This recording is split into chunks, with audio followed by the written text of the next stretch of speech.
Child and old age care আশ্রমের chairman Milton সমাদ্দারের বিরুদ্ধে আরও একটি মামলা দায়ের হয়েছে শিশু পাচারের অভিযোগে। এ নিয়ে তার বিরুদ্ধে 3টি মামলা দায়ের করা হলো। ডেস্ক রিপোর্টে বিস্তারিত জানাচ্ছেন SKN রেশমা।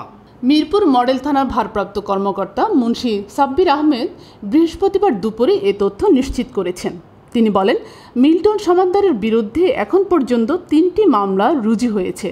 তৃতীয় মামলার বাদী হলেন রাজধানীর জিগাতলার বাসিন্দা এম রাকিব।